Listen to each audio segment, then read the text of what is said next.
નમસ્કાર મિત્રો, શેરબજાર ગુજરાતી યુટ્યુબ ચેનલમાં તમારા બધાનું સ્વાગત છે। મિત્રો, આજે આપણે યસ બેંકના શેર વિશે વાત કરવાના છે, જેમાં સોમવારે આપણને 8% જેટલી તેજી જોવા મળી હતી। તો આ 8%ની તેજી યસ બેંકના શેરમાં કેમ આવી, એના વિશે આપણે તમામ માહિતી ડિટેલમાં જોઈએ અને આ વિડીયોને તમે પૂરેપૂરો જોજો, જેથી કરીને જો તમારા જોડે પણ યસ બેંકના શેર હોય તો એનો ટાર્ગેટ એક્સપર્ટે શું આપ્યું છે એ જાણવા મળે અને તમારે આગળ શું કરવું એના વિશેની માહિતી પણ મળી રહે। તો મિત્રો, વાત કરીએ, સોમવારે યસ બેંકના શેરમાં આપણને જોરદાર તેજી જોવા મળી।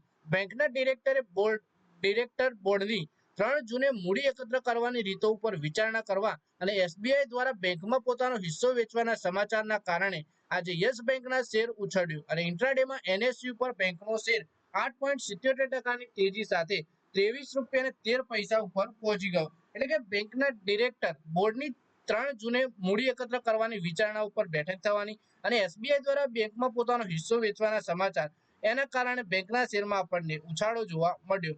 યસ બેંકના શેરની 52 વીક હાઈ ₹27.44 છે, જ્યારે 52 વીક લો ₹16 છે। વર્તમાન માર્કેટ કેપ બેંકનું 71,200 કરોડ રૂપિયાની આસપાસ છે। છેલ્લા એક મહિનામાં યસ બેંકના શેરમાં લગભગ 28%ની તેજી આવી છે, તો 6 મહિનામાં આ શેર લગભગ 13%નો ઉછાળો જોવા મળ્યો છે, જ્યારે વર્ષ 2025માં અત્યાર સુધીમાં આ શેર 15% ઉછળ્યો છે। બેંકમાં એસએમબીસીની સંભવિત એન્ટ્રી અને ફંડિંગને કારણે રોકાણકારોમાં ઉત્સાહ જોવા મળી રહ્યો છે। યસ બેંકના ડિરેક્ટર બોર્ડની બેઠક આવતીકાલે મંગળવારે યોજાવાની છે, એટલે કે આજના દિવસે બેઠક યોજાવાની છે, જેમાં ઇક્વિટી શેર, ડેટ સિક્યોરિટીઝ અથવા અન્ય ફાઇનાન્શિયલ ઇન્સ્ટ્રુમેન્ટ દ્વારા મૂડી એકત્ર કરવા પર વિચારણા કરવામાં આવશે।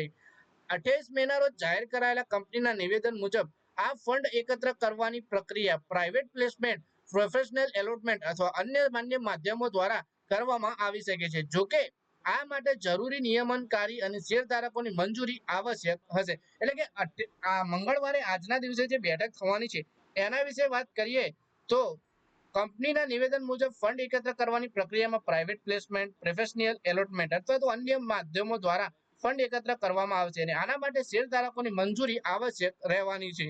પછી વાત કરીએ, થોડા સમય પહેલા જ એસબીઆઈએ પોતાની હિસ્સેદારી જાપાની સુમિતોમો મિત્સુઈ બેંકી કોર્પોરેશનને વેચવાની યોજનાની જાણકારી આપી હતી।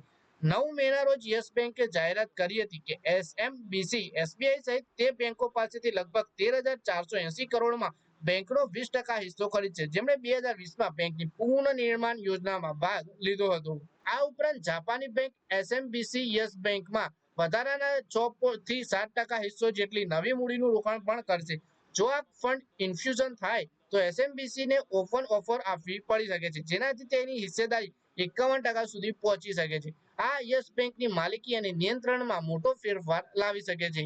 તો મિત્રો, આ વિડીયોમાં આપણે યસ બેંકના શેર વિશે વાત કરી, જેમાં વાત કરી એસબીઆઈ જે પોતાનો હિસ્સો વેચવાની છે તેના વિશે, સાથે જ યસ બેંક જે ફંડ એકત્ર કરવાની છે એની બોર્ડ બેઠક થવાની છે આજના, એટલે કે મંગળવારના દિવસે, જેથી કરીને શેરમાં આપણને તેજી જોવા મળી। તો મિત્રો, આ વિડીયોમાં બસ આટલું જ। હવે મળીએ આવનારા વિડીયોમાં, ત્યાં સુધી વિડીયોમાં લાઈક કરો, કોમેન્ટ કરો અને વિડીયો પોતાના મિત્રો સાથે ફેસબુક, ઇન્સ્ટાગ્રામ, વોટ્સએપ બધી જગ્યાએ શેર કરો।